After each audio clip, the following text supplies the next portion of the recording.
So then, so that was done. That was done. But nevertheless, even in English, Bhaktisiddhanta Saraswati Thakur's language is a little difficult to understand. So here is something that I found very interesting.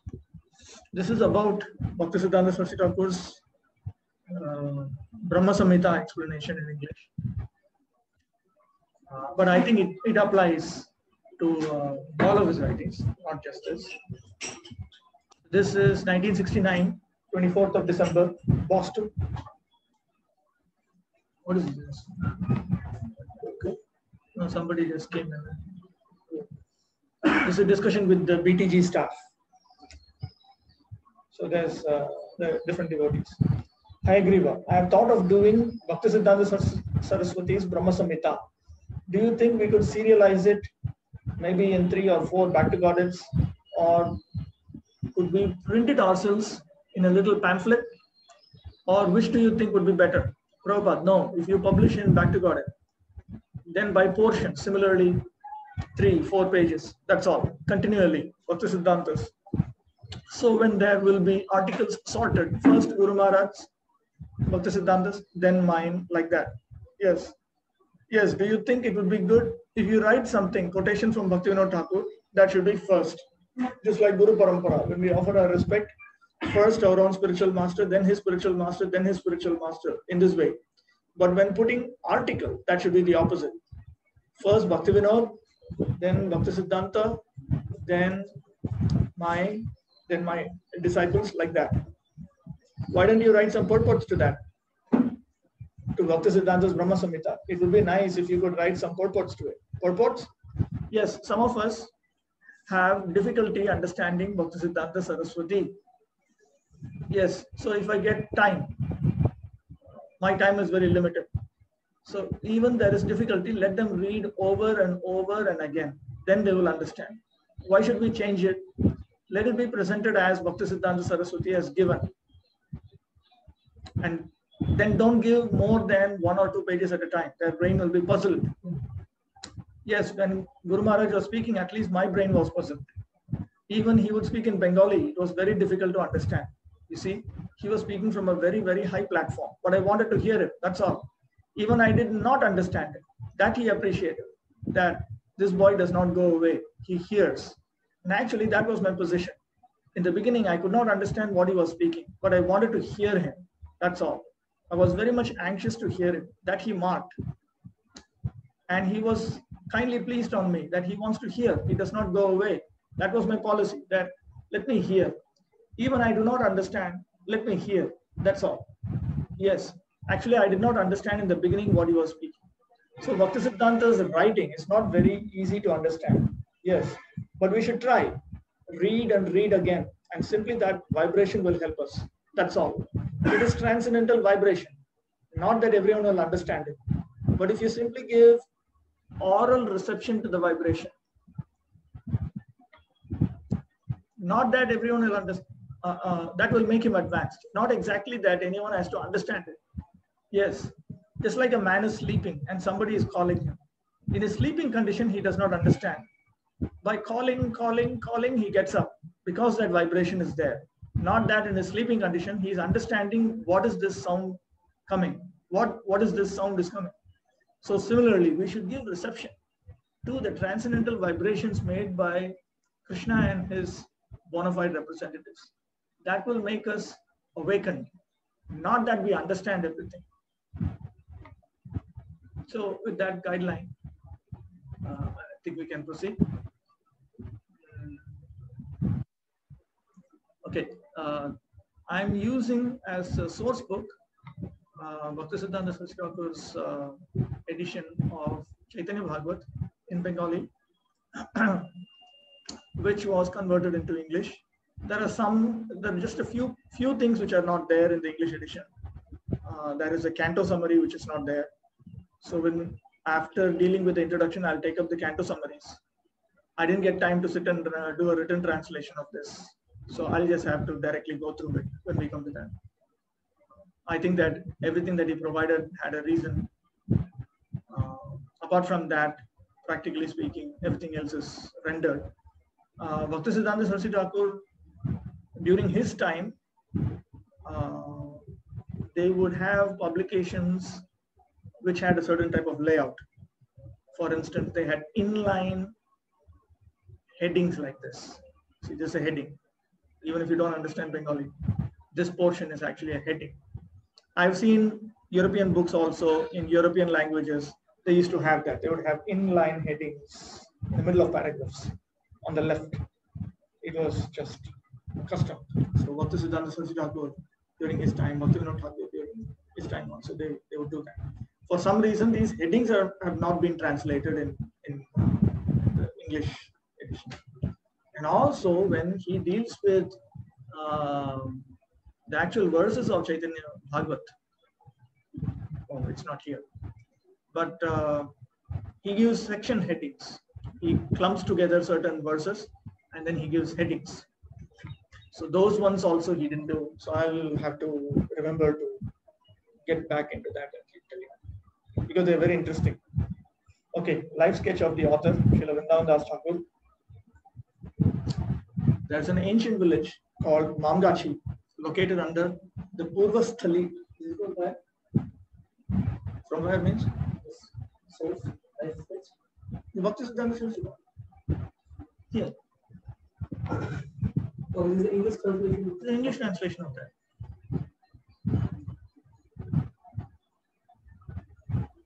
Granthakar, Srila Vrindavan Das Thakur Jivoni, the life of Srila Vrindavan Das Thakur, the author.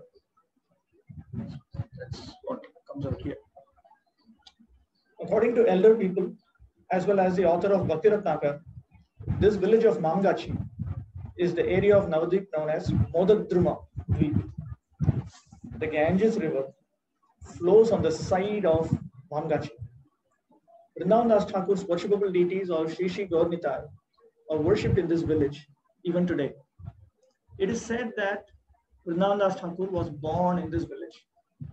In this village, one can still find Vrindavan Das Thakur's house where he grew up as a child. The father of Srivas Pandit's wife, Malini Devi, lived in the village of Mamgachi. Srivas Pandit, the beloved devotee of Lord Gauranga, had a niece named Narayani Devi who was married in this village. Malini Devi lived her final days in this village at her father's house. Narayani Devi was married to a member of Malini Devi's family. Srila Vrindavan Das Thakur was born from the womb of Narayani. Today is Srivas Thakur's appearance day, and there is a relationship between Vrindavan Das Thakur and Srivas Thakur, apparently biological relationship. Since he lost his father early in his childhood, and his father left his body before being engaged in the service of Sri Chaitanya Mahaprabhu, the topics about his father are not mentioned anywhere. Some people say that because his father did not fully take shelter of the lotus feet of Lord Hari, Srila Vrindavan Das Thakur was not identified through his paternal dynasty. Also, Vrindavan Das Thakur does not refer to his father. He only talks about the devotee. He only talks about devotees. That's something very, you can strongly feel it from coming out of Chaitanya Mahaprabhu. Does not identify anyone, relative or whoever it may be. If you're not practicing devotee, he discards you. Although the deities of Shri Shri Gaur Nitai installed by Srila Vrindavan Das Thakur at the house of Malini Devi in Mamgachi have been shifted and are being served at another place, the service is not adequately prosperous and right. Srila Vrindavan Das Thakur spent a lot of time at Denduda. We have never heard of Srila Vrindavan Das Thakur's married life. Among his 4 disciples, Sri Ramahari, who hailed from a Kshatriya family of North Raddesh, was appointed by Vrindavan Das as a sole heir to his assets at Dendur. His descendants still live at the house of Srila Vrindavan Das Thakur in Dendur and continue serving their lordships. Although Ramahari was a pure devotee and was duly initiated, due to the prominence of Smarta practices, his descendants were forced to give up their traditional spiritual practices and follow the Smarta principles. To give you some understanding of what this refers to, because we'll come across this once again.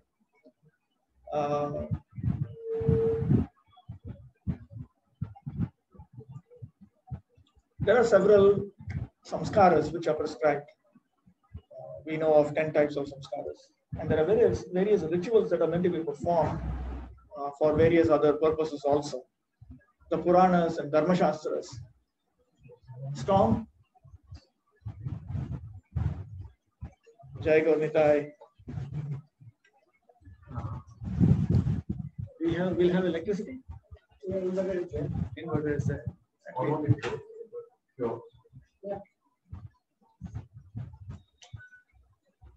So one thing that rain is a good sign. The storm will not. Rain is a good sign, but storm.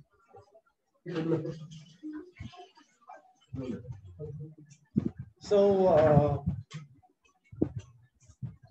for various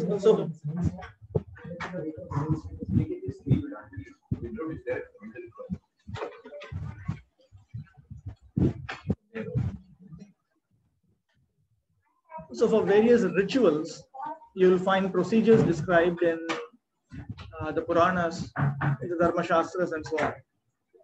So one thing that was happening a little around or little after Lord Chaitanya Mahaprabhu's disappearance, a number of digests were published. There was one Smartha Raghunandan that you keep coming across in Bhaktisiddhanta Saraswati's writings. He was a famous man. He wrote 18 digests. Digest means you take a topic like Shraddha. Shraddha is a ceremony you're supposed to do after one of your elderly relatives done, and there are particular rules, regulations how you do it. This is very, very important in Varnashrama Dharma. It's very important. So he collected certain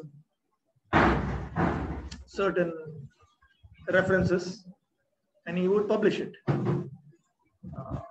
Ekadashi, Shraddha, how do you do something else, Upanayana or this, and like that. So many different topics are there. So he had different digests coming out. So he came a little after Lord Chaitanya, something around that time. I'm not getting the chronology fully right. But his writings became immensely popular. And in Bengal, it was very, very popular. These were not Vaishnava. Vaishnava meaning that, like we have Samskara Dipika, Sakriya Sar Dipika, we have Haribhakti Vilas. These are also digests. But these are fully in line with the teachings of Srimad Bhagavatam. So they are in line with pure Vaishnavism. So this Smartha Raghunandan's digest filled with various quotations and so on. They became highly influential in Bengal, both East Bengal and West Bengal. So that is what he's referring to. They were forced to give up their traditional spiritual practices and follow the Smartha principles. These things are not unimportant. These are Bhaktisiddhanta Saraswati Thakur considered this to be of very great importance. When one of his leading members performed a Shraddha ceremony, not following the Gaudiya Vaishnava system, Bhaktisiddhanta Saraswati Thakur declared that the Gaudiya Math is finished. So this is very, very important. Although there is not much information about the paternal family of Srila Vrindavan Das Thakur, it is understood that he appeared in a Brahmin family of Raddesh. Raddesh is an area where the Ganges doesn't flow. Since his maternal family members were staunch followers of Sri Chaitanya Mahaprabhu and the greatest householder Vaishnavas, Srila Vrindavan Das Thakur is known through this relation among the Vaishnavas and in Gaudiya literature. Vrindavan Das Thakur, the son of Narayani, had great knowledge of devotional scriptures and was always engaged in preaching the glories of Vaishnava Acharyas with his mind, body, and speech. The Society of Smarthas. Smartha means one who follows the Smriti scriptures. Primarily, it refers to the non-Vaishnava digests, like I mentioned. The Society of Smarthas was opposed to the Vaishnavas and envious of Lord Nityananda. As such, they neglected Sri Vrindavan Das, the servant of Nityananda, and did not give him a very high position in their society. In fact, they did not even refrain from slandering his family background. Just before Sri Gaurasundar left Navadip, Narayani Devi, the mother of Vrindavan Das, was only 4 years old. Till then, she had been nourished by Sri Chaitanya Chandra's affectionate glance. Later, she lived with her husband in the house of Malini's father, where she raised her jewel-like son, Vrindavan Das Thakur, up to his 10th year. Under the influence of the Smartas, many less intelligent Prakrita Sahajiyas, so-called Vaishnavas of Radhesh, considered that Vrindavan Das Thakur was not a Brahmana. Actually, Vrindavan Das Thakur was a genuine, pure, topmost Brahmana who did not accept subordination to the materialistic Smarta community. Those who have studied Sri Chaitanya Bhagavat composed by this great soul certainly know that Srila Vrindavan Das Thakur was the topmost preacher of Sri Chaitanya Mahaprabhu's philosophy of pure devotion service. Yet when Radharama, the son of Madhusudan, the son of Balaram, the son of Sri Advaita Prabhu, lived at Shantipur and desired to oppose the teachings of Advaita Prabhu, he accepted subordination of Sri Harihar Bhattacharya's son, who lived at Bandhakar. When Sri Veerchandra Prabhu's 3 disciples who were celebrated as his sons were compelled by the intimidation of the Smartas to place Durga, the wife of Tripurari, Tripurari is Lord Shiva, in a particular pastime, on the same throne next to Shyamasundar, when the marriage between Ganga Thakurani and a member of the Varendra caste was included in the Gangopadhyay caste and thus socially approved in Radhesh, and when Nityananda Prabhu, who hailed from a Mithila Brahman caste, married into the Sarkel caste of Bodagachi, Radhesh, and at the same time accepted Uddharan Datta Thakur as a properly initiated Brahmana. These unfavorable activities created various obstacles in Vrindavan Das Thakur's propagation of the glories of the Vaishnava community. What? Okay, wait. Yeah, in Bengali it's even more. I was. The basic point is that he is talking about certain incidents where the considerations of the non-devotee Smriti scriptures were broken. See, Varnashrama Dharma is a little bit like a jail. You cannot do this, you cannot do this, you cannot do this, you cannot do this. Hundreds of things which you cannot do. I was once talking to one lawyer in Bangalore, Gopal Swami. And I told him that, Prabhupada wanted Varnashrama Dharma to be implemented inside his town. He was very surprised. He's a learned man. He knew about many things, including about Hindu customs. So he instantly became very surprised. He said, Varnashrama Dharma? I said, yes, but of the Bhagavata type. In Srimad Bhagavatam, we have a summary of Varnashrama Dharma. And certain principles are emphasized, certain principles are de-emphasized. Like, for instance, you may be born outside a Brahmin caste, but if you have the guna and karma of a Brahmin, you are recognized as a Brahmin, and so on. So there are Bhagavata Varnashrama.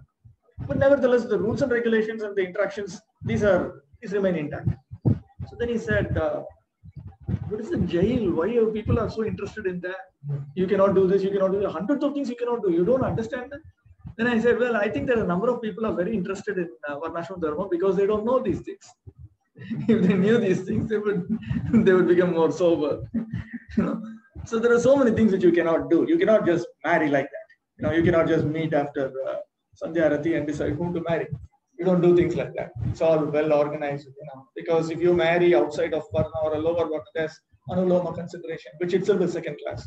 Pratiloma consideration, third class. Then the children will be deprivileged because their occupations are already spelled out. If this Varna man marries this Varna woman, then their child has to do only this occupation. So there's one occupation where somebody has to go and collect honey bee, honey from the honey bee combs. That is his occupation. That's the only thing that fellow has to do because his father and mother fell in love. So you have all kinds of rules, regulations like that. So there are so many nitty-gritty rules and regulations. Now, of course, Dharma Shastras are filled with generalities and exceptions, utsargas and apavadas. So unless one is sufficiently clear about various details of dharma and also understands how to put it together to produce the desired result, one will mess it up. So the Smartha community always had problems with the Gaudiya Vaishnava considerations. That too, somebody like Vrindavan Das Thakur. Vrindavan Das Thakur, he glorifies Haridas Thakur, this, that, all kinds of things he says. So these people couldn't handle these kind of statements. In one place he says, if you don't accept Nityananda Prabhu, I kick on your face. That became very popular. So they started saying, what is this? How can you write things like this? Still, they were not able to stop the foremost devotee of Gaura, for whom Nityananda was his life and soul. No, but I should still mention that even the Bhagavad Varnashrama, if it is properly followed, it will lead to purification of heart. Varnashrama Dharma is actually designed for Anartha Nivritti. All the material benefits that you get is just some bonus. It's actually designed for Anartha Nivritti. And Bhagavatam itself makes it very clear. Narada Muni is talking to Yudhishthira in 5 chapters in the 7th canto, that when you follow it properly, then you actually become more and more pure. So when you become more and more pure, then you can execute devotional service also with a better state of consciousness. So that is there. So even though from Tamoguna we feel that it's like a jail, because we are almost, actually people don't understand even what Varnashrama is. You have first of all gender identity, then you next to it you have ashrama identity, then you have varna identity. So everything is calculated according to that, in that order. It's useful. It's useful. Still, they were not able to stop the foremost devotee of Gaura, for whom Nityananda was his life and soul, the brilliant sun-like personality of Gaudiya literature, Sri Vrindavan Das Thakur, from writing the truth in Sri Chaitanya Bhagavat. Those who have studied Sri Chaitanya Bhagavat with full attention cannot be misguided from Srila Vrindavan Das Thakur's presentation of the truth, which destroys all illusion. Wonderful social reconciliations of the conclusions of devotion service are written in golden words by Vrindavan Das Thakur in various places throughout Chaitanya Bhagavat. His service attitude towards the spiritual master, Sri Nityananda Prabhu, is incomparable. No scholar of that time in Navadvip, Gaudadesh, Bharata Varsha, or the world could stand before him. Later on, however, there was no hesitation for attacking him and his family. There is no scarcity of ill-motivated people ready to attack the good qualities of Thakur Mahashaya. Thakur Mahashaya is, it is a title of extreme respect. Mahashaya itself means it's something like sir. Thakur Mahashaya is even more. It indicates even further respect. Some such envious persons said that Vrindavan Das Thakur and his followers exhibited a great deal of negligence towards the non-devotees and were thus unable to attract less intelligent people to the banner of Tarorapi Sahishnuna and Trinadapi Sunichena as taught by Lord Chaitanya. This is primarily because Vrindavan Das Thakur writes things like that. You don't accept Nityananda Prabhu, I don't care for you. In answer to this, the followers of Sri Vrindavan Das reply that it is very unfortunate that in the course of such criticism, these people maintain an inimical mentality which is averse to the process of devotion service and cheat others by sitting on the back of morality in the dress of writers. Due to a lack of piety, one dares to disregard the Guru and the Vaishnavas. The indiscriminate coordinators who want to unite the universally beneficial principles of love of God with their opposing principles put forward many unreasonable arguments that are most fallacious and born from envy. Okay, this indiscriminate coordinators who want to unite the universally beneficial principles of love of God with their opposing principles. Samanvayavadi. Bhaktisiddhanta Saraswati Thakur attacked many people and he attacked this group.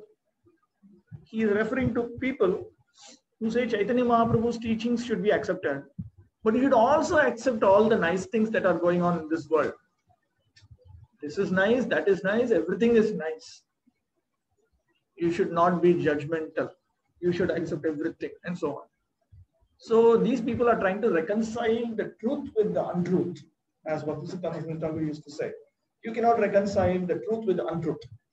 You can reconcile statements within the category of the truth. You cannot reconcile statements within the category of the truth with the untruth. So he said, this is wrong. This is wrong. Yeah. That's similar to the Jesus based on salvation.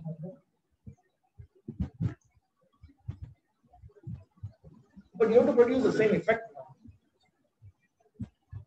When you say within the truth, it means karma and also. If it is in line, like for instance, for Varnashama Dharma. Varnashama Dharma is a material system. But within that, we clearly say that the Varnas have to be recognized by Guna Karma. So it should match that. Sri Vrindavan Das Thakur was fully enlightened in the service of Lord Nityananda, his spiritual master, with his mind, body, and speech. Therefore, Sri Chaitanya Chandra did not give authority to such writers and foolish moralists to find fault with the activities of Sri Vrindavan Das Thakur. Only when these fault finders abstain from their dancing, induced by the 6 material senses, will they understand Srila Vrindavan Das Thakur as the spiritual master of the Gaudiya Vaishnavas and repent for their offenses at his feet. The language of Sri Chaitanya Bhagavat is very simple and touching to the heart. Those who are fond of the beauty of Gaudiya literature can experience extraordinary pleasure on seeing the proficiency that Thakur Mahashaya has displayed while describing the characteristics of Haridas Thakur, while describing the social condition of Navadip during Gauranga's time, while describing the literacy status of the Bhogi Palas, Yogi Palas, and Mahi Palas, the leaders of the sense enjoyers, yogis, and the earth, while describing the Brahmanas' occasional chanting of Pundarikaksha, and while depicting Sri Gaurasundar's glories and opulences. Those who wish to enter the temple of this book will also receive the opportunity to experience the literal variegatedness of Vaikuntha, apart from the description of the enjoying spirit of Navadip's residents. The Gaudiyas are not only residents of Gaud, but by the help of the Gaudiya language, they become expert in the language of the eternally liberated inhabitants of Goloka, and thus understand themselves as associates of the Lord. We are ending this presentation by quoting the statements of Srila Kaviraj Goswami, our previous guru, regarding Srila Vrindavan Das Thakur. Now here, in the Bengali edition, he gives a heading, very interesting heading.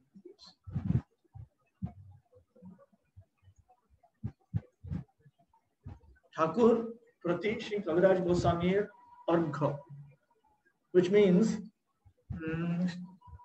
Sri Kaviraj Goswami's tribute to Thakur Vrindavan Das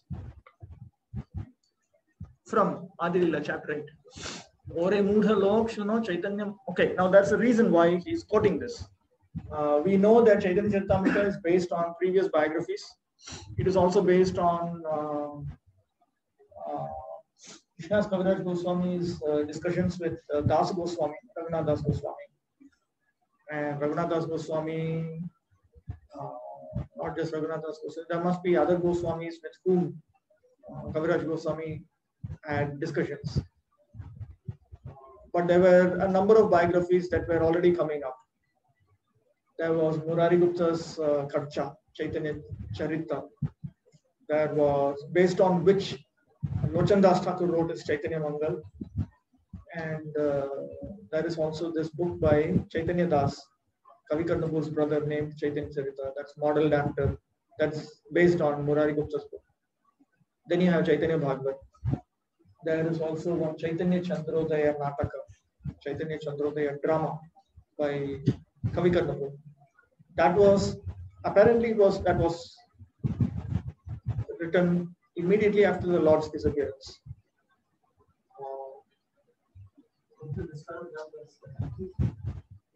There's a book called Tattva Nirnaya, which is quoted in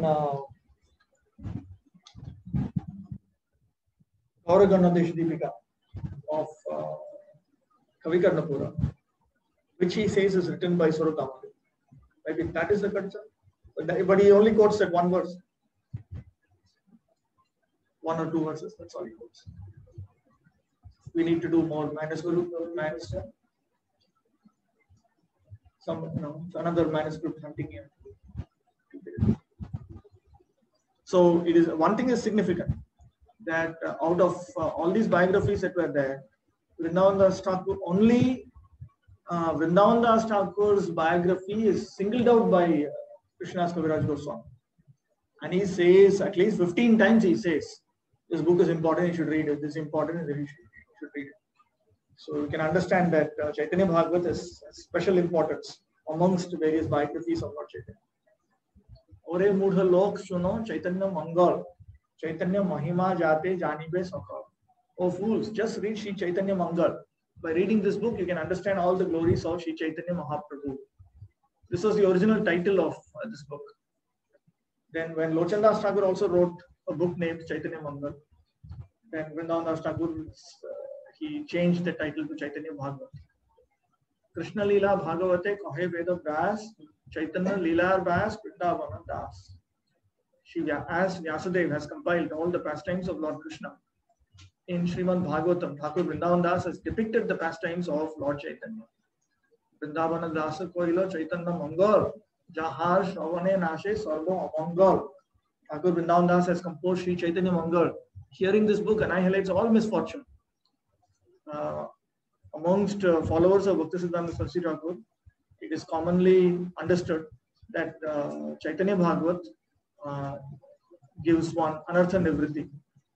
It's a preparatory for Chaitanya Charitamrita. Chaitanya Nitaye Jate Janiye Mohima Jate Jani Krishna Bhakti Siddhanter Sima. By reading Sri Chaitanya Mangal, one can understand all the glories and truths of Lord Chaitanya and Nityananda and come to the ultimate conclusion of devotion service to Lord Krishna. Bhagavate Joto Bhakti Siddhanter Shar Likhiya Ache Niha Jani Koriya Uddhar. In Sri Chaitanya Mangal, later known as Sri Chaitanya Bhagavat, Srila Vrindavan Das Thakur has given the conclusion and essence of devotion service by quoting the authoritative statements of Srimad Bhagavatam. Chaitanya Mangal Shune Jodi Pashandi Jaban Sheho Maha Vaishnav Hoy Totokhan. If even a great atheist hears Sri Chaitanya Mangal, he immediately becomes a great devotee. Manushya Rachite Nare Oiche Grantha Dhanna Vrindavan Das Mukhe Bhakta Sri Chaitanya. The subject matter of this book is so sublime that it appears that Sri Chaitanya Mahaprabhu has personally spoken through the writings of Sri Vrindavan Das Thakur. Vrindavan Das Pode Koti Namaskar Oiche Grantha Kori Tehom Tari La Sansar. I offer millions of obeisances unto the lotus feet of Vrindavan Das Thakur. No one else could write such a wonderful book for the deliverance of all fallen souls. Narayani Chaitanya Uchishta Bhajan Tar Garbhe Janmila Sri Das Vrindavan. Narayani eternally eats the remnants of the food of Chaitanya Mahaprabhu. Srila Vrindavan Das Thakur was born of her womb. See, Narayani was a small girl, but she would eat remnants from Chaitanya Mahaprabhu, even when she was so young. It is said that Vrindavan Das was given as a child because of her devotion to Lord Chaitanya. Tar ki adbhut Chaitanya Charit Varnan Jaha Shravane Shuddha Oilo Tribhuvan. What a wonderful description he has given of the pastimes of Lord Chaitanya. Anyone in the three worlds who hears it is purified. Vrindavana Das Koilo Chaitanya Mangal Tahate Chaitanya Leela Bornilo Sakal. Srila Vrindavan Das Thakur has written Sri Chaitanya Mangal and therein described in all respects the pastimes of Lord Chaitanya. Sutra Kori Sob Leela Korilo Granthan Pache Vistariya Tahar Korilo Vivaram. He first summarized all the pastimes of the Lord and later described them vividly in detail. Vistar Dekhiya Kichu Sakoch Koilo Mon Sutra Dhrita Kon Leela Na Koilo Varnan. He saw them to be so extensive that he later felt that some had not been properly described. Nityananda Leela Varnane Hoilo Abesh Chaitanya Shesh Leela Rahilo Avashesh. He ecstatically described the pastimes of Lord Nityananda, but the later pastimes of Chaitanya Mahaprabhu remained untold. Now, one thing is, these windows upstairs, they're always closed. Vrindavan Das Thakur's source is Nityananda Prabhu. So, if one asks how Vrindavan Das got his information about Lord Chaitanya, It is Nityananda Prabhu himself. He has heard Lord Chaitanya, a description of Lord Chaitanya's pastime from Nityananda Prabhu. Vrindavana Daser Pada Padma Kori Dhyan Tar Agya Loya Likhi Jahate Kallan. I took permission from Srila Vrindavan Das Thakur by praying at his lotus feet, and upon receiving his order,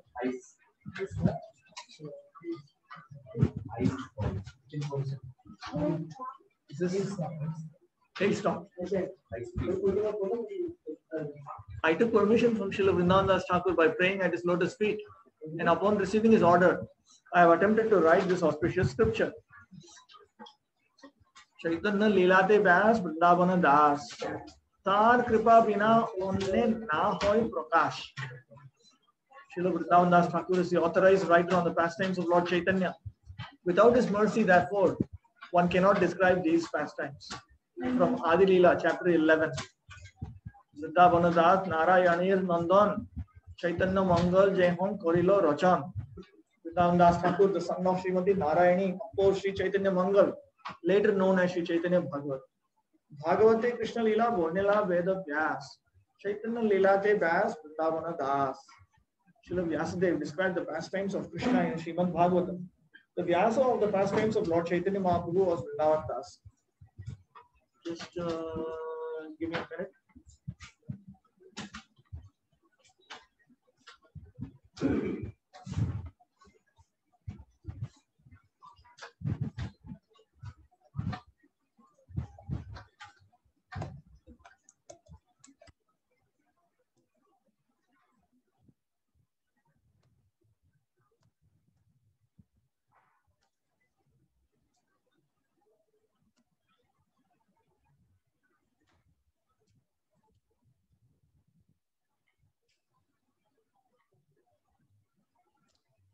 I was just checking if Kavika Tagore mentions Vrindavan Das Thakur. Srila Vyasadeva described the pastimes of Krishna in Srimad Bhagavatam. The Vyasa of the pastimes of Lord Chaitanya Mahaprabhu or Vrindavan Das. From Adi Leela, chapter 13. Chaitanya Leela Vyas Das Vrindavan Madhur Koriya Leela Korila Rachan. Srila Vrindavan Das Thakur, the authorized writer of the pastimes of Sri Chaitanya Mahaprabhu, is as good as Srila Vyasadeva. He has described the pastimes in such a way as to make them sweeter and sweeter.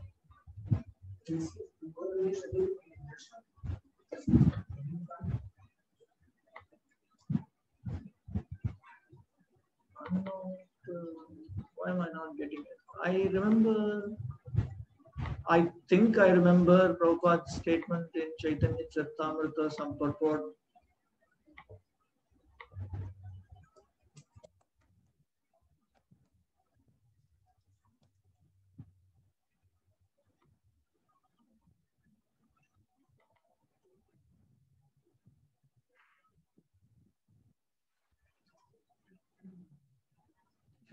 This is Prabhupada's purport to Chaitanya Charitamrita, Adi 11.55. Srila Vrindavan Das Thakur was an incarnation of Veda Vyas and also a friendly cowherd boy named Kusumapida in Krishna Leela. In other words, the author of Sri Chaitanya Bhagavat, Srila Vrindavan Das Thakur, the son of Srivas Thakur's niece, Narayani, was a combined incarnation of Veda Vyas, the cowherd boy Kusumapida. There's a descriptive statement by Srila Bhaktisiddhanta Saraswati Thakur in his commentary on Sri Chaitanya Bhagavat, giving the biographical details of the life of Vrindavan Das Thakur. Srila Vrindavan Das Thakur, the authorized writer of the pastimes of Sri Chaitanya Mahaprabhu, is as good as Srila Vyasadeva. He has described the pastimes in such a way as to make them sweeter and sweeter. In the Gaudiya Vaishnava community, it is expected that all Gaudiya Vaishnavas become familiar with Chaitanya Bhagavat. Bhakti Purushottam Maharaj used to tell me, he said, Vidwan, you have read so many books, but your whole life is useless because you have not read Chaitanya Bhagavat. So I said, one day I will read Maharaj, but I will read only with Bhaktisiddhanta Saraswati Thakur's commentary. He said, whatever it is you read, make your life useful. From Madhya Leela, chapter 1. Chaitanya Leela Vyas Das Vrindavan Tar Agyay Koron Tar Uchishta Charban. Actually, the authorized compiler of the pastimes of Sri Chaitanya Mahaprabhu is Srila Vrindavan Das, the incarnation of Vyasadeva.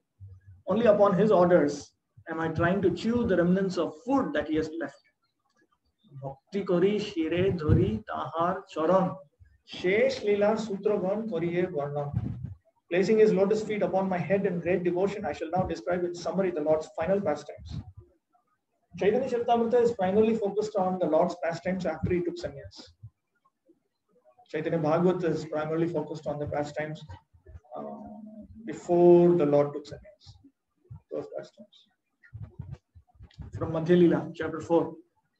Sahaje vichitra mathur Chaitanya Bihar. Vrindavana Dasa Mukhe Amriter Dhar. By nature, all the activities of Chaitanya Mahaprabhu are very wonderful and sweet. And when they are described by Vrindavan Das Thakur, they become like a shower of nectar. Esab Leela Prabhur Das Vrindavan. Vistari Kuriyachen Uttam Varna. All these pastimes have been very elaborately explained by Vrindavan Das Thakur in his book Chaitanya Bhagavat. I think you should also bring in some wax candles in case inverter goes off, and we can have a wax candle study of Chaitanya Bhagavat. Computer will run. I don't know. I think this will not run if inverter goes off. Anyway, simple living, high thinking. Lord Chaitanya forces us occasionally to be like that. Otae taha varnile hoi punurukti. Dambha kori varni jodi toiche nahi shakti. Therefore, I very humbly submit that since these incidents have already been nicely described by Vrindavan Das Thakur, I would be very proud to repeat the same thing, and this would not be very good. I do not have such powers. Prabhupada has commented on this. It's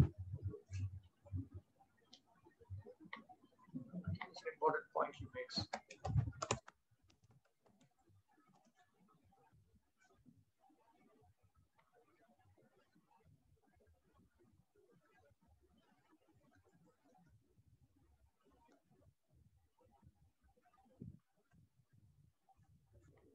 He makes this point that one should not try to show off.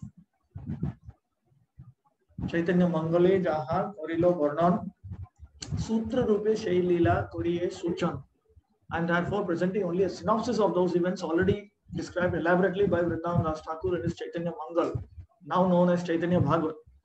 Tar Sutre Ache Tehon Na Korilo Varnan Jotha Kathanchit Kori Shai Leela Katha. Some of the incidents he did not describe elaborately, but only summarize. And these I shall try to describe in this book. Otoe tar paye kori namaskar. Tar paye aparat na hok amar. I thus offer my respectful obeisances unto the lotus feet of Vrindavan Das Thakur. I hope that I will not offend his lotus feet by this action.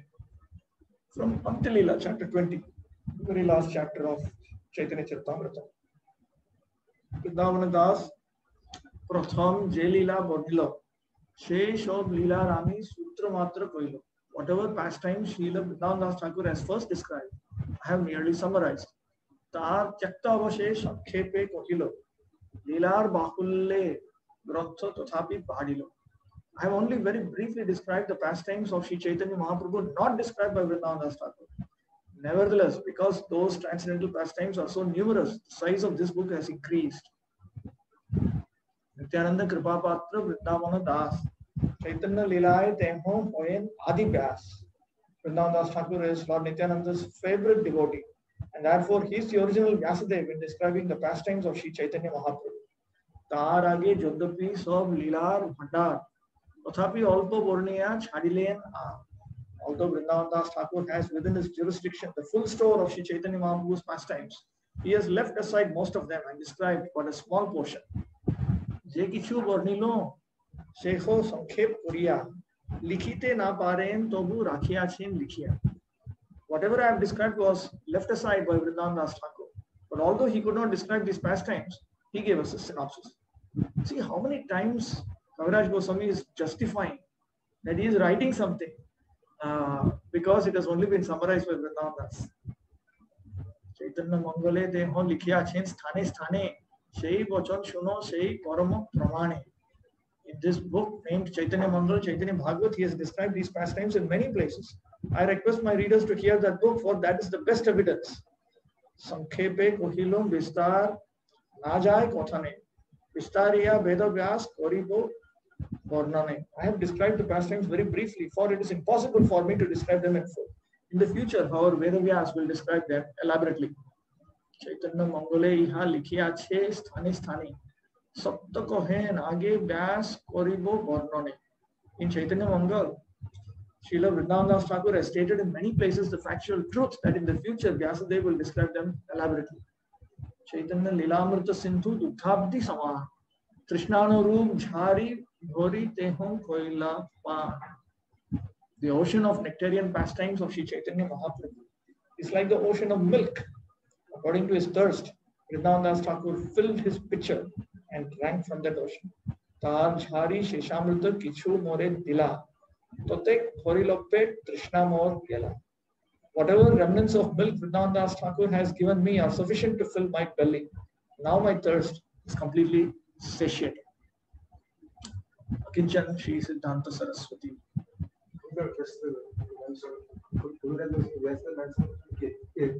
I don't know. Who? Whether Kaviraj Goswami is the Vyasadeva? Yes. Kaviraj Goswami also is telling that in the future. I think this position of S class because I do weapon class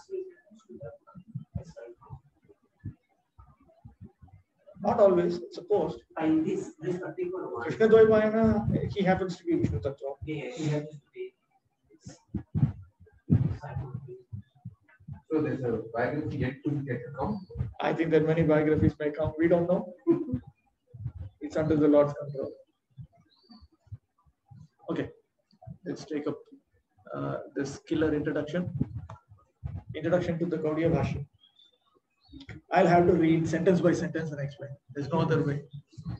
Those who are intelligent should study the concept of served and servant in order to understand the super soul who is present within the external coverings of this visible world.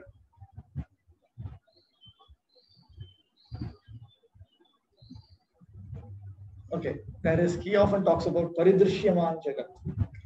See, the idea is this: there is a spirit soul, and the spirit soul is the marginal potency of the Lord. Then you have the external potency, the internal potency.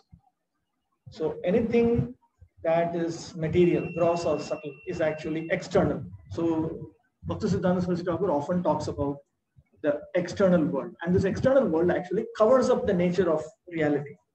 Reality is actually internal. So he often talks about the external world itself as being a covering. So now, the Supreme Personality of Godhead, he is factually Bhagavan, but he projects himself into this external world. Let me call it the external world and the internal world. The spiritual world is the internal world, and this material manifestation is the external world. He projects himself into this external world as the Paramatma.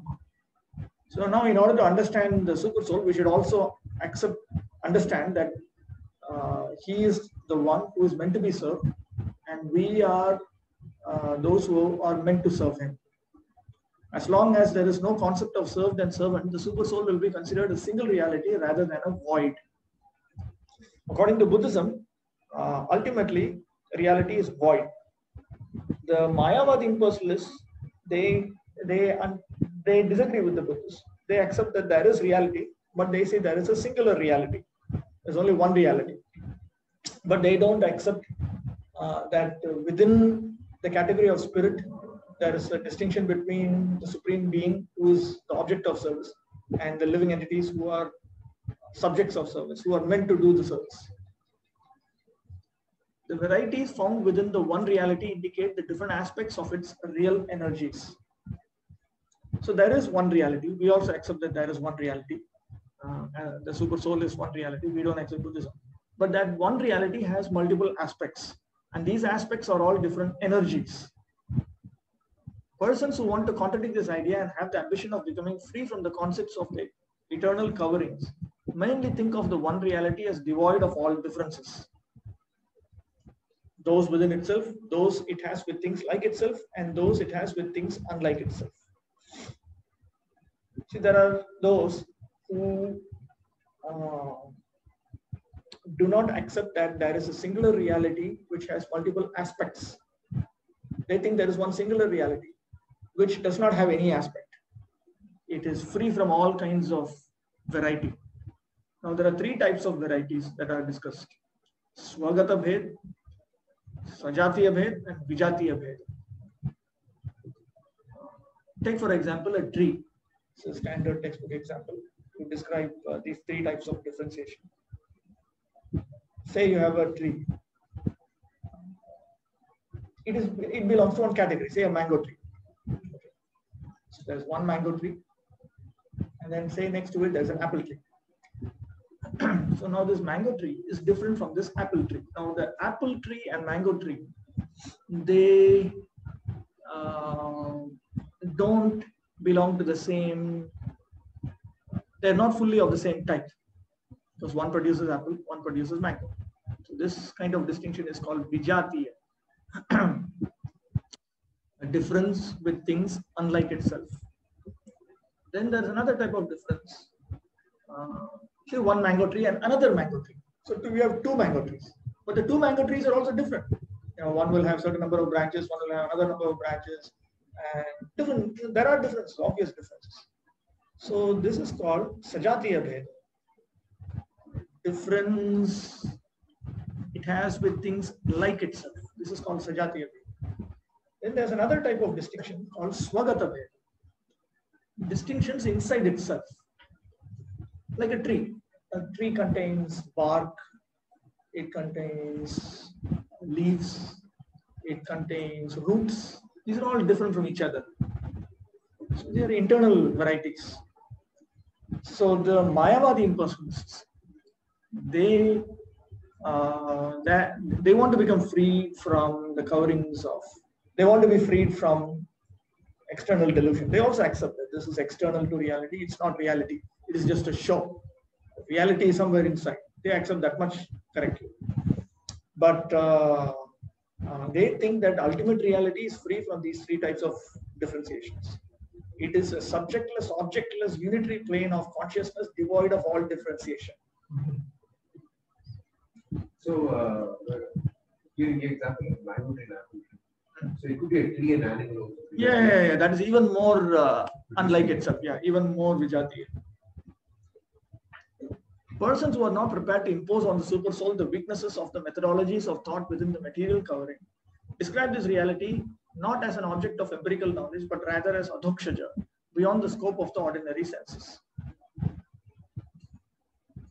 See, when we try to understand the super soul using our own thought processes, we will not be able to understand them correctly. So a number of thinkers reject that method of thinking. So they understand that this method is too weak to understand the super soul.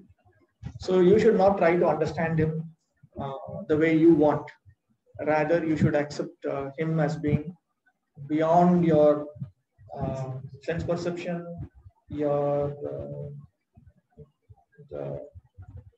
it's beyond the range of your material intelligence.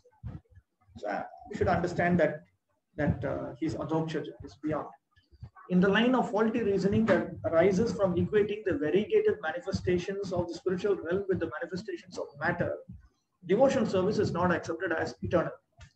Now the Mayavadi impersonalists, how do you put the line? Oh, life and love. Give him some.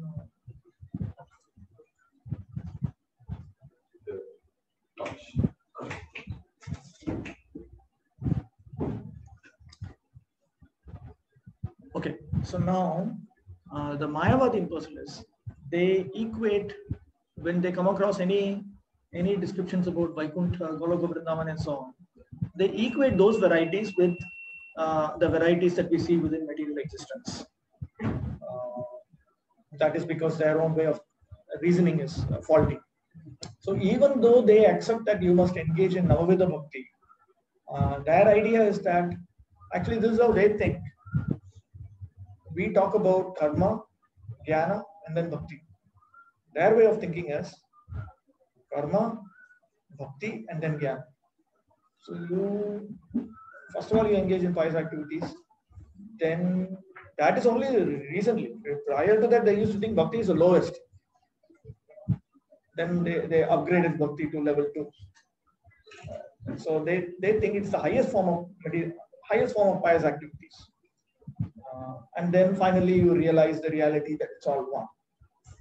So they think that you must engage in bhakti.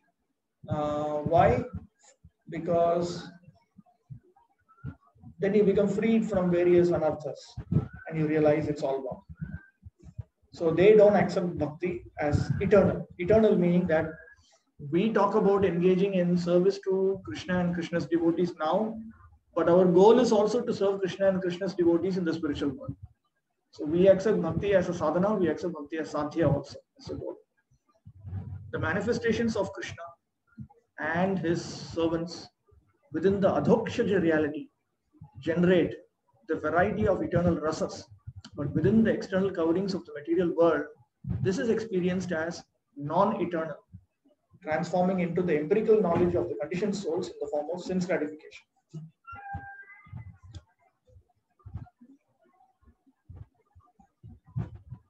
When one realizes Krishna and Krishna's servants in the spiritual realm within Nitya Leela, then one experiences what is known as rasa. Rasa is beginning to be perceived from the state of Bhava Bhakti. That is, Rupa Goswami, while talking about the spiritual progress in Bhakti, he has broadly presented 3 stages: Sadhana Bhakti, Bhava Bhakti, Prema Bhakti. The distinction between Sadhana Bhakti and Bhava Bhakti is that in Sadhana Bhakti, it is Kriti Sadhya. It is, we use our material mind, material senses in order to serve the Lord. In Bhava Bhakti, the spirit soul itself, its senses are becoming activated. Then what is the distinction between Bhava Bhakti and Prema Bhakti? In Bhava Bhakti, there are some impediments to full-fledged realization and service to the Lord on the spiritual platform. In Prema Bhakti, that is not there. So therefore, there is a further distinction between those two. So in that way, there is Sadhana Bhakti, there is Bhava Bhakti, there is Prema Bhakti. So when Krishna manifests or reveals himself and his associates, who are all his servants, in his various pastimes within our heart, at the status of Bhava Bhakti, according to Madhurya Kadambini, different standard authorities, then the eternal rasas will be revealed to us. But in this external world, the varieties of this external world, they produce a different understanding, which is rooted on sense gratification. This is a common theme. Bhaktisiddhanta Saraswati Thakur often brings this up. He often links the reason why people can only see matter is because they want to enjoy. He links up this. To my knowledge, I have not come across any of the predecessor acharyas who brought up this point. He is the one who brought up this point that when you try to not serve Krishna, but when you try to enjoy this world, then you are blinded. You are not allowed to see spiritual reality.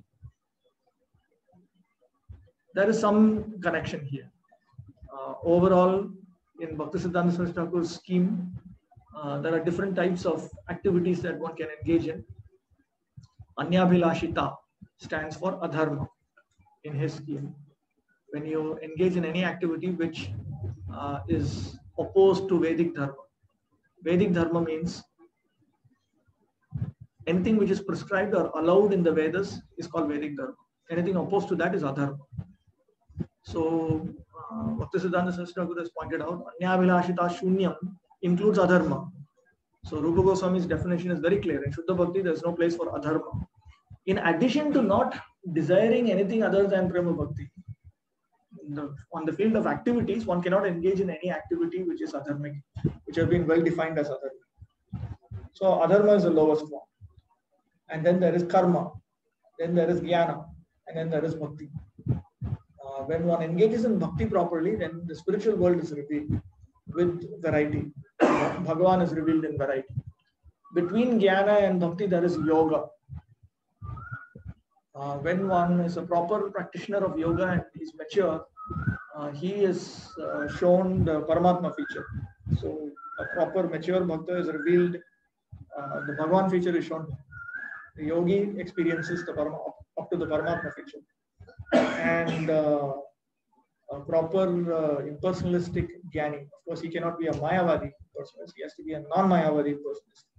For that, there is something like that. Previously, at least,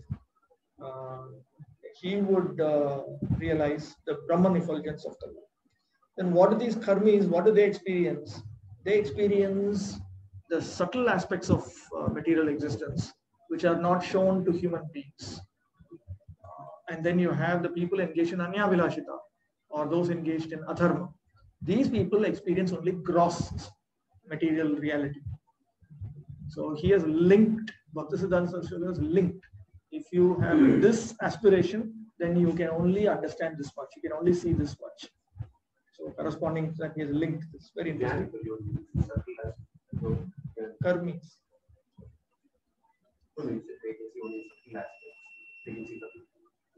You can see Swarga and so on. That's all. Material subtle aspects. Where is this link? This is something that he says in many places, is scattered in many places. Many of his writings he talks about. I'm putting it together. In his own definition, in Chaitanya Charitamrita, this Anyavilashita Shunya verse appears. In his explanation to that, there he says Anyavilashita is actually Durniti, which means immoral activity, sinful activity. And many times while explaining, he, like in his explanation to Upadeshamrita, or even in ordinary lectures and all that, he often says, those who follow Anyavilashita, they will attain this. The karmis will attain this. The jnanis will attain this. The bhaktas will attain this. Actually, Vishwanath Chakravarti Thakur does this. Vishwanath Chakravarti generally does not consider the sinful people. He only talks about the karmis, jnanis, and bhaktas. But he often does it in his Bhagavatam commentary. He often discriminates. First two canto commentaries. He says the karmis see this, jnanis see this, yogis see this, bhaktas see that. But Bhaktisiddhanta Saraswati Thakur has extended further, saying, what do these sinful fellows, what do they see? The empiricists who destroy real knowledge and ascribe the triply spoiled imperfection of the external realm to the concept of the supersoul are not approved by the Shruti scriptures and by intelligent persons who follow the path of the Shrutis. Bhaktisiddhanta Saraswati Thakur typically describes Mayavadi impersonalists to be empiricists, Adhyakshikavadis, that is Sanskrit equivalent. In English, it is empiricism. Empiricism is the idea that you understand everything based on your physical experience. So the reason why Bhaktisiddhanta Saraswati Thakur considers the Mayavadi impersonalists to be like this is because they are not prepared to accept that the absolute truth can have varieties which are entirely different in nature from material varieties. Even though the scriptures say it, they are unprepared to accept it. So they are placing their sense perception, because from sense perception we understand that variety leads to misery. This is how their logic is very simple. Variety leads to misery. Absolute truth is described in the scriptures as a source of all bliss. So it cannot have variety. So because they're placing their sense perception and logical inference based on sense perception to be superior to the scriptural descriptions. So therefore he repeatedly refers to them as being empirical. Adhyakshikavadis. So they are, so he says here, they destroy real knowledge, meaning they cover up factual information about the Supreme Law. And they ascribe the triply spoiled imperfection of the external realm. Triputi Vinash.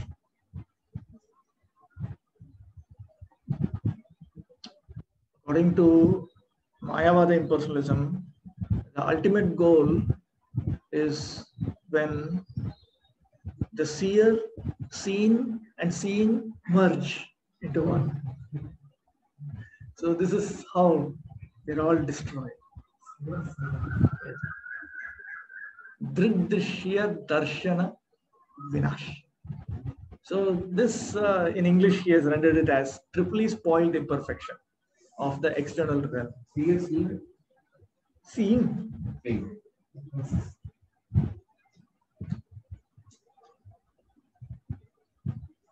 So they apply all of this to the super soul. Basically, their idea is that as long as you're incapable, you think that you're different from God and you do different forms of devotional service. And then when you become mature, you realize it's all wrong.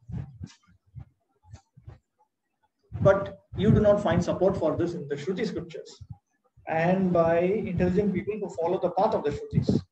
Because ultimately speaking, you cannot understand the nature of spiritual existence without surrendering to the scriptures. When empiricists try to ascertain the super soul, material nature presents them the conception of avyakta, the unmanifest. And when studying the undifferentiated concept of pure spirit in their covered condition, they consider the super soul a concoction of the material senses. Such currents of thought are prominent among the empiricists. So when people with this mentality, when they try to understand the nature of Paramatma, the immanent Godhead, God who is within everything, then Maya gives them the concept of avyakta. That no, there must be something which is unmanifest, something beyond this God that all these theistic people are imagining. There must be something unmanifest.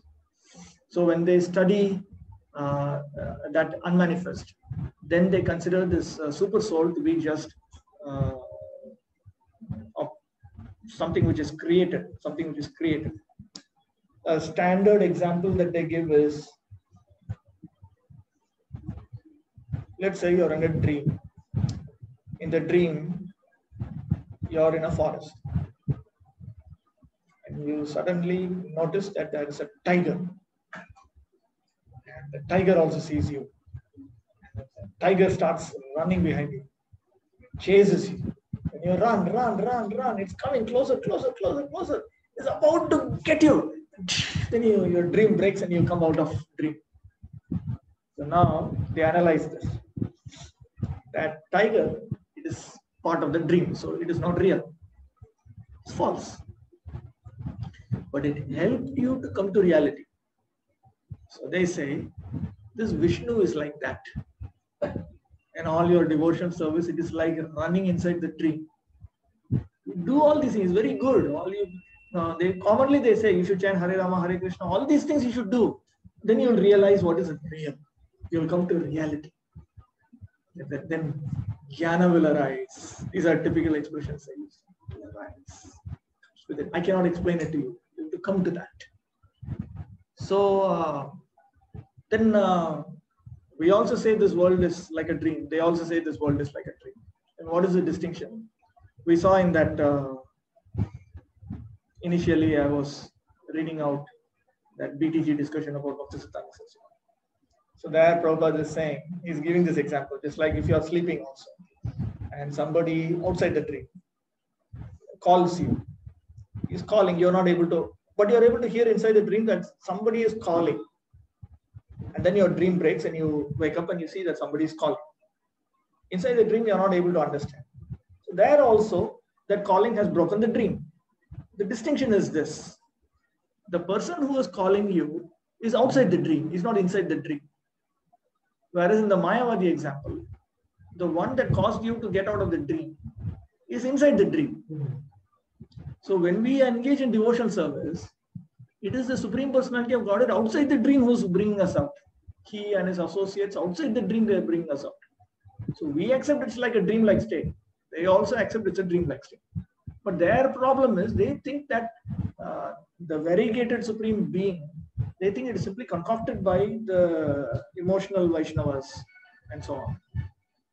So they think it's just, we just worked it out because, somehow there are people who like to have a personal God, and so they worked it out.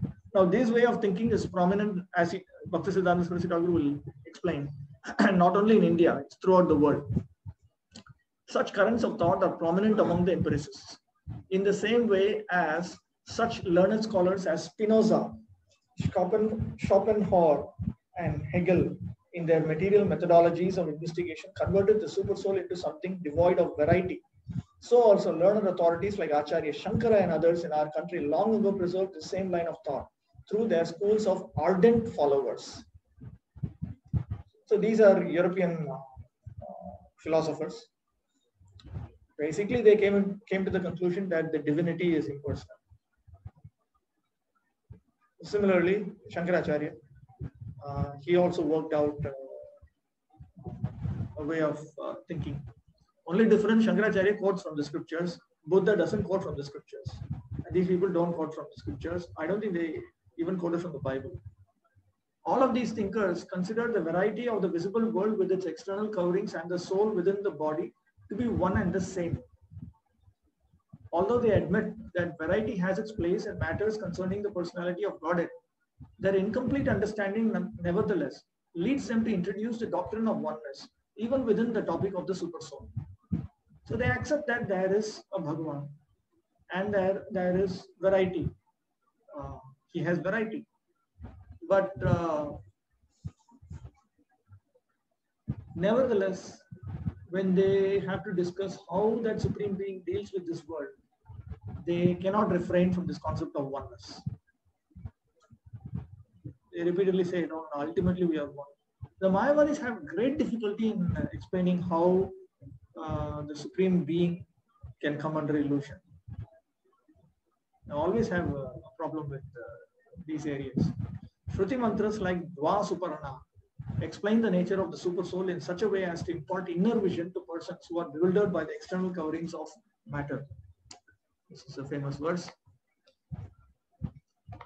Dva Suparna Sayuja Sakhaya.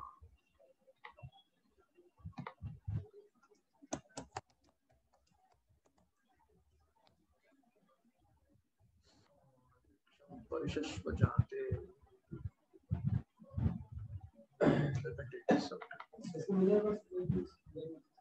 11th canto also, that's a verse. Okay, here for instance, Dvasuparna Sayuja Sakhaya Samanam Vriksham Parishasvajate Tayoranya Upalam Swadvatyanashnannamyo Abhichakashiti. Two companion birds sit together in the shelter of the same pipala tree. One of them is relishing the taste of the tree's berries, while the other refrains from eating and instead watches over his friend.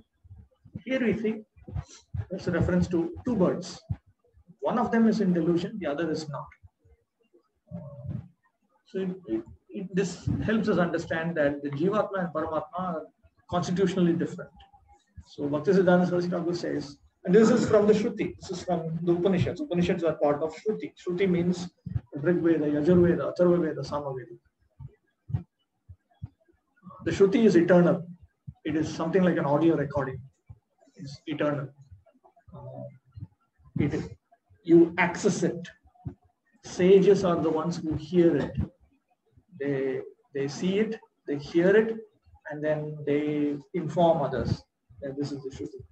If you go to any of the universe at any point in time, if you recite a Shruti mantra, those who are learned in the Vedas will immediately detect it. And the Varna Krama or the sequence of syllables in the Shruti does not change. Whereas in the Smriti, the ideas are like Bhagavad Gita or the Puranas. The ideas are the same, but the exact wordings may be changed. It may be changed over different days of Brahma. It may be changed in various universes and so on. But Shruti is intact. It's always the same. So Shruti basically the only universe and vibration is there and that's exists.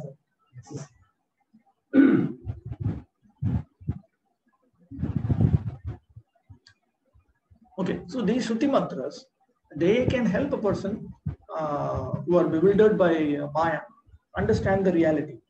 When the variety inherent in the concept of the eternal soul is replaced with mere renunciation of matter, a dulled understanding arises in which perception of the infallible truth is only theoretically proposed, while the fallible qualities of matter continue their proud march. See, when the living entity is eternal, and the living entity has its own variegated, spiritually variegated features. But instead of trying to realize that, when we simply think that variety is part of matter, so I should just get out of matter. Most of the people who are interested in spirituality is actually trying for that. In India, outside India, when you're talking about somebody who's seeking spiritual realization, the first thing that they try to do is to get out of external features of Maya. Actually, that is correct. Prabhupada says that spiritualist is one who is seeking internal realization, internal pleasure, whereas a materialist is one who is seeking external pleasure, external realization. But Bhaktisiddhanta Saraswati Thakur is talking about mere renunciation of matter. That means they only want to get out of matter and they do not want to understand what is on the other side. They don't want to understand what's on the other side. Because for them, I think Prabhupada gives this example. If a cow, if the barn of a cow shed has been burnt and the cow sees her calf die in front of her, then every time she sees a fire or something even yellow, she gets terrified. So Prabhupada says that that is the problem with these people. They are so terrified of material variety. And Prabhupada actually says that unless one is sufficiently terrified of material external variety, one cannot make tangible spiritual problems, whatever it may be. Maybe in the Jnana track, yoga track, or bhakti track. Bhaktisiddhanta Saraswati Thakur, he has favorably quoted the importance of accepting a guru from one Sadananda Yogendra. Sadananda Yogendra is 200% Mayavadi Acharya. He has written one of the most important textbooks on Mayavada for the Vedanta Sar. And Bhaktisiddhanta Saraswati Thakur has favorably quoted, he explains why one needs a guru. And Bhaktisiddhanta Saraswati Thakur quoted that verse, why one needs a guru. He says, if one is in his home and the house is on fire, and sometimes let's say oil, some oil is burning, but the oil is also it burns, and like when you're cooking, when sometimes let's say the oil itself is caught on fire, and then the oil also splatters around, it goes everywhere, and if it falls on your head, then your head is on fire. Now when your head is on fire, what do? You run to find some relief from that. Okay. So Sadananda Yogendra says, like that man who is running because his head itself is caught on fire. Okay, it's not just some cloth or something that you can throw it away. You can't throw your head away. Your head itself is caught on fire. Then you run and you seek remedy. Like that, one should run behind a guru, a genuine guru, who is not caught up by this fire. So it looks like in order to become tangibly fixed in spiritual practice, one needs to get this concept clear that it cannot be found inside matter. So that is correct. But their problem is that they are stuck with only that. So when they do that, then what happens? Then they have a very dull understanding about the infallible truth, about the Supreme Being who's infallible. And on the other hand, they continue to be attracted to Maya. When in the course of studying the concept of the personality of Godhead, there is discussion of the unliberated condition, then the differences and variety inherent in the super soul become threatened. So when one studies the personality of Godhead, when one studies Bhagavan, and there is a discussion about Amukta Avastha, about the bound status, then these people immediately start thinking that no, but the Supreme Being, whenever we talk about variety in Him, that also must be having the same set of problems. So that thing keeps coming back to them.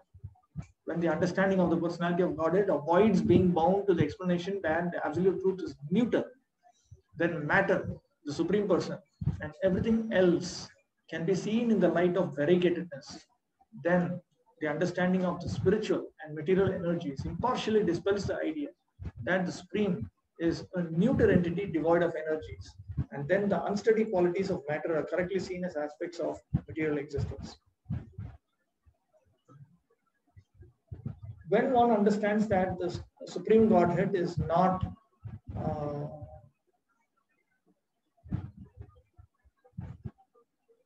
something which is neither male nor female and which is uninteresting, then only we understand. One has to understand that the Supreme Absolute Truth is beyond anything that you can come up with. This is a point that Bhaktisiddhanta Saraswati is never tired of repeating. Bhaktivinoda Thakur himself, he had, when he published Krishna Samhita, the main reason why he published, he himself writes in one article, he says is because these people think that either Krishna is just a useful material projection that will help us get out of Maya, like this tiger inside the tree. They think that that is Krishna. So, but he says through Krishna Samhita, trying to make them understand that Krishna is on the other side with Golota Vrindavan, with all of his associates. And you're sitting here, you're totally blinded. You're not able to understand. So from here, when you try to see that, you're not able to understand that. You think that, no, it must be unlike us. Okay, it is unlike us. So God must not be male, must not be female, must be neuter. Must be something unlike us. So when one actually avoids these kind of explanations, then gradually he begins to understand that the Supreme Lord is not what these people are imagining him to be. He has his own energies, he has his own variety, and matter is having these features, and the spiritual world has its own features. These are two different things, but that needs to be shown. The real. You're saying unlike, so you're supposed to think that unlike the right. Yes, we should avoid all these misunderstandings. But he is unlike us. He is unlike us, but he can choose to have some similarity with us. Why are you preventing it? That is their whole problem. See, he is unlike us, but he can choose to be similar to us now. He can choose to walk like a human being. Allow him to walk like a... No, he cannot. No, absolute truth has to be that. Therefore, Ram is not God, Krishna is not God. There should be no similarity. Yeah, it's something beyond it. The reality of the super soul includes Sri Lakshmi Narayan, their servants, their throne, and other paraphernalia. When they appear in a localized representation, assuming their deity form with the appearance of material qualities, a causality arises that makes the concept of the personality of Godhead to become perceived on the level of opulence. So when we talk about Paramatma, it also includes Lakshmi Narayan, their servants, their throne, their other paraphernalia. And when they appear in a local representation, we are bound to think about the Supreme Being in terms of opulence. The idea is very simple.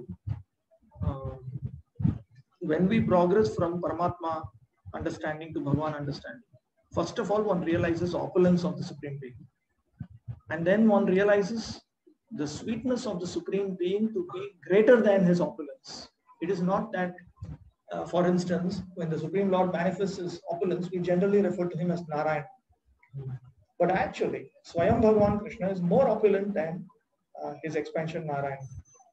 But his sweet features are greater than his opulence, and therefore he is called Madhurya Vigraha. Whereas with Narayana, his opulences are more than his sweetness. Therefore, he is called Aishwarya Vigraha.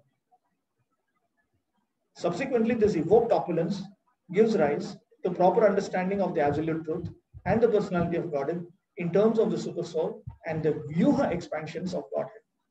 So after one realizes the opulence of the Supreme Being, then one understands his expansions, his varied expansions.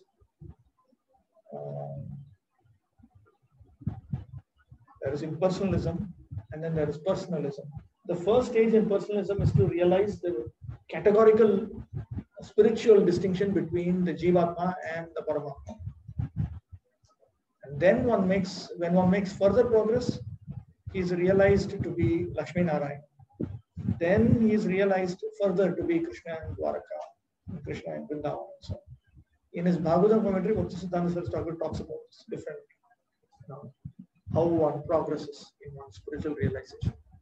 Since this perception of the Supreme Truth is founded on a scientific basis, it is no mere empirical experience of negating what is different from the Supreme. So this perception of the Supreme Truth is verifiable.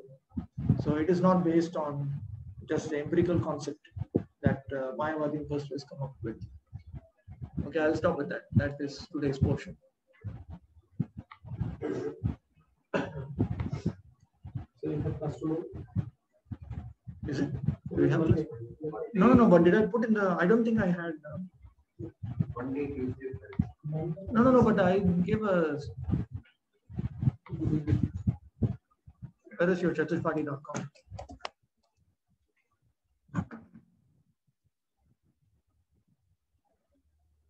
I doubt it.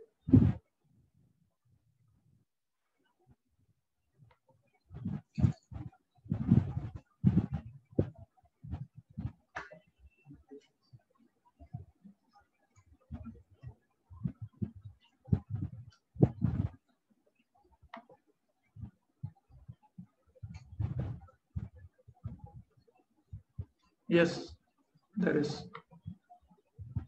Monday, Tuesday. Let me 1 minute. Let me just make this a little bigger so that everyone can see.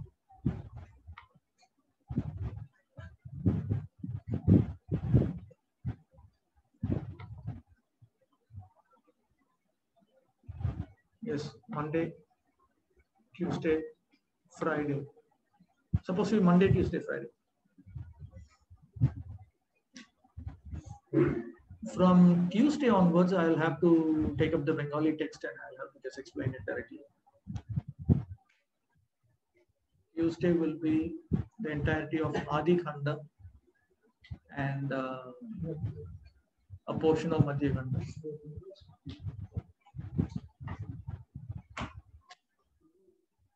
But I'll also go back between various chapter summaries and we'll discuss. Very interesting section. Regarding this gradual status of realization, if one is realizing the Paramatma, is it Paramatma ground in the moment? Yeah. How what experiences realization of Paramatma in the mind? Just like when you see the sun god, then one also sees him with his effulgence. There is no Bhagavan without Brahman. Those who perceive Brahman only, they are actually variety blind. Just like they're color blind. They cannot see color, but that doesn't mean color doesn't exist. They can only see black, white, and gray scale. So they are only allowed to see the Brahman effulgence. They are not allowed to see Paramatma or Bhagavan. There's only one truth. We don't believe in three gods. There's only one God.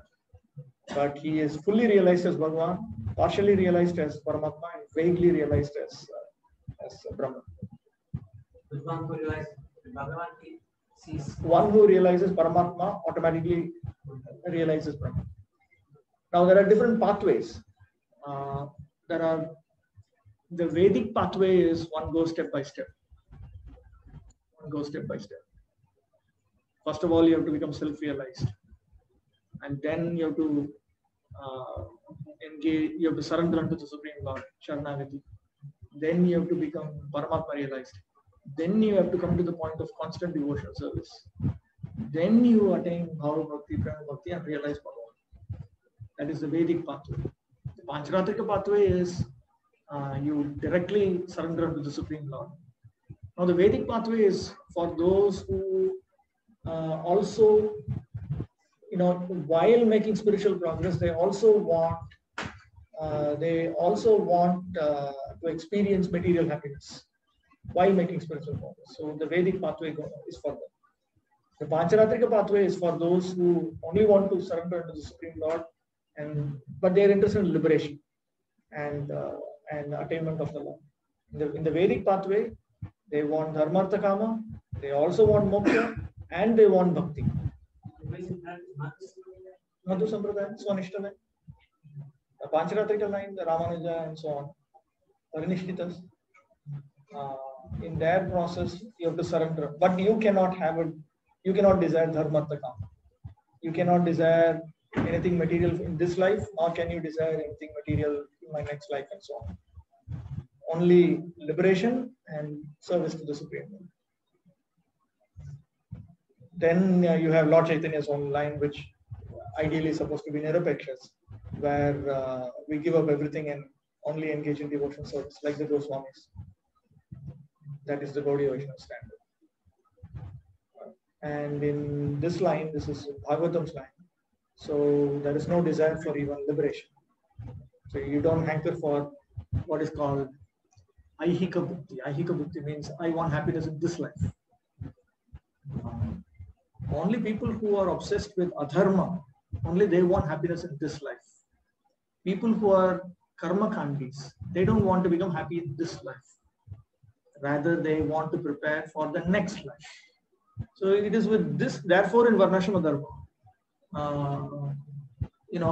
people, you have a bad king or you have a bad father or bad husband or whatever. You don't just tolerate it, you just do your thing. You do your thing. Because if you do that properly, then next life you get vastly superior, much better arrangement. So they are hankering for Paratrika Bhukti, material happiness in their next life. So on the platform of karma, you are interested in material happiness for next life.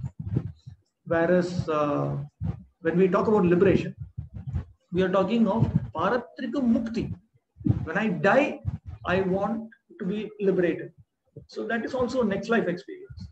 Similarly, in our line, we have our goal is Premavat Parshadatva, to become a loving associate of the Lord.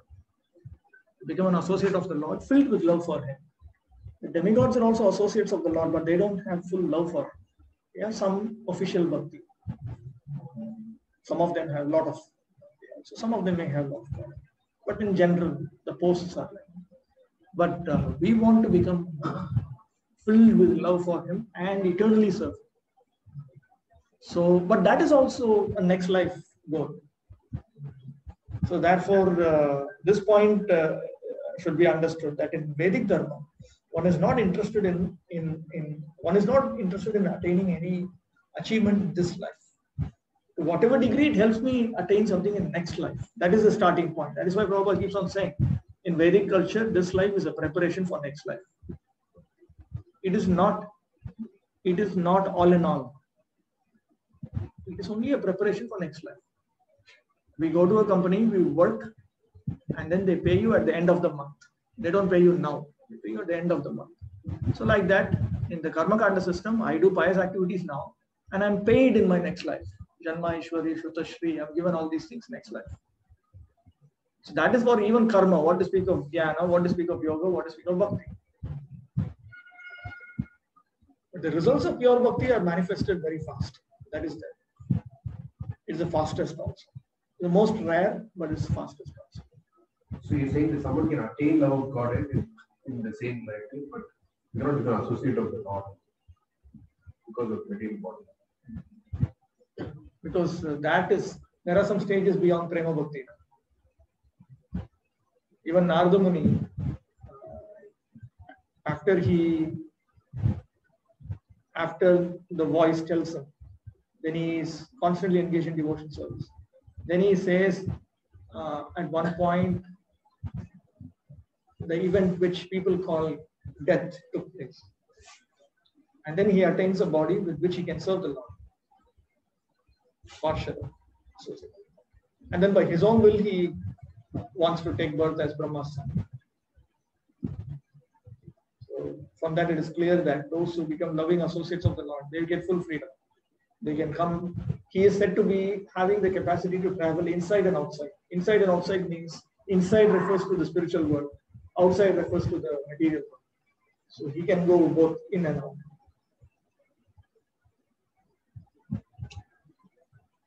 Okay. There are 2 hands on Zoom. There are 2 what? All the hands on Zoom.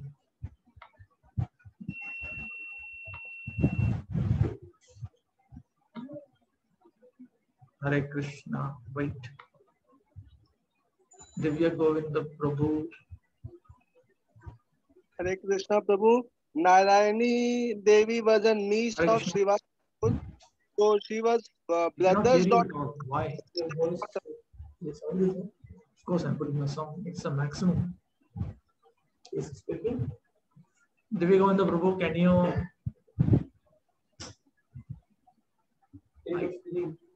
I'm not able to hear you. Okay, now Hare Krishna. I'm not able. Yes, Prabhu. Narayani Devi Tell me. was Thakur's brother's daughter or sister's daughter? Something wrong with my setup?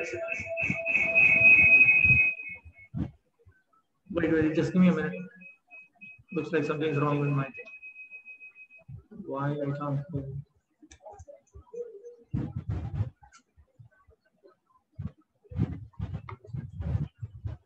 I don't know. My bad luck. Anyway, I think this was something set up with You're also both you know group same. Okay, I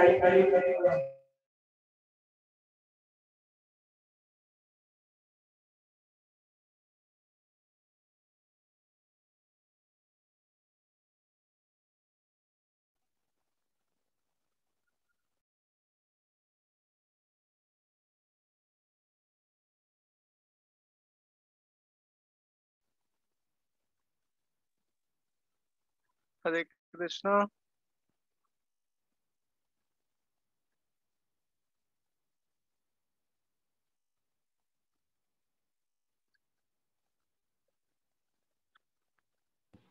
We can hear you, Prabhu. Divya Govinda Prabhu.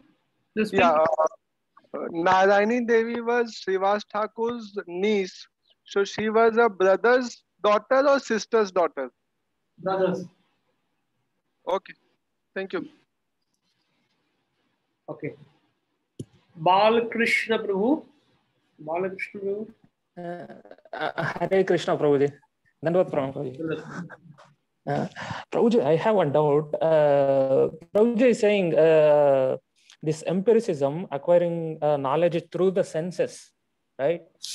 Am I correct? Yes. So we accept Anumana or opposite to this empiricism, rationalism. We accept as a valid pramana for gaining knowledge. So do we also accept this empiricism or acquiring knowledge through senses is a valid pramana? See, there is Pratyaksha. Hello? Can you hear me? Yes, bro. See, there is Pratyaksha, there is I Anumana. can hear you. There is Pratyaksha, there is Anumana, and there is Shabda. There are three sources of valid knowledge. Okay. Yes. But they all have their respective domains. Through Pratyaksha, through sense perception, you can only perceive that which is within the range of your particular sense. My eyes can only see that. First of all, my eyes can only see forms. It can only experience form. It cannot experience smell or taste and so on. So they all have some limited range of experience. With the logical inference, Anumana, there is also a limit here because, first of all, I can only discuss about things which we perceive through the senses. Okay. That's a standard example that comes in the Nyaya texts. You see some smoke coming from the other side of the mountain. And you come to the conclusion that there was fire there. Parvato Vahniman, Dhrumatvat. The mountain is on fire. Why? Because there is a column of smoke coming out. Why? Because we know from our past experience that whenever we set something on fire, then smoke comes. So now two things are here. One is our smriti, our remembrance of something which we have experienced with our senses. That is one thing. The other thing is you have to come up with something called vyapti. You have to come up with a universal principle. Every time you burn something, there is smoke. Now the problem with this is typically called a vyapti. In English, in philosophical English, we call it invariable concomitance. Sorry for it, but that's how they translate it. So what I mean is, you need to have some universal principle based on which you can come to the conclusion that there must be fire on the other side of the mountain.